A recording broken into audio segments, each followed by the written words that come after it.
So I was reading Luke chapter 14, verse 1 through 6 the other day. And I really was like hearing the Lord. You know what I mean? Like when you have ears to hear and God talks about, his sheep will know him. You really get to know the heart of the Lord as you keep reading the word, thanks to the Holy Spirit. And what was interesting about it was seeing how Jesus, had healed on the Sabbath day, and the Pharisees, were kind of checking him over that in a type of way. But then he was like, are you not the same people that if you had a donkey falling into a pit would not try to get it out immediately, pulling him out on the Sabbath day? And they couldn't answer him.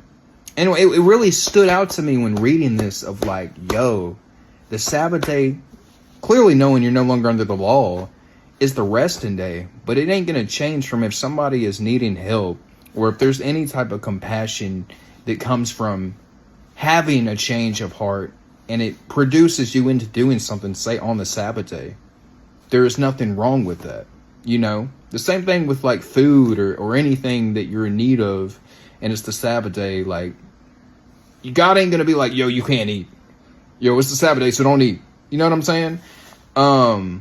It really is just spending your time with him, being in your word, and praying and just understanding it's the resting day. You know what I mean? But it really was hitting me to the core with reading that of like, I was hearing the Lord about having, a heart. Like people getting so caught up in the perfectionism of how to be moving on the day, not realizing their heart is like completely hypocritical for one, because he called out, about would you not pull out a donkey if it was stuck in a pit and they couldn't answer? But also their heart in the place of not having compassion and somebody being healed.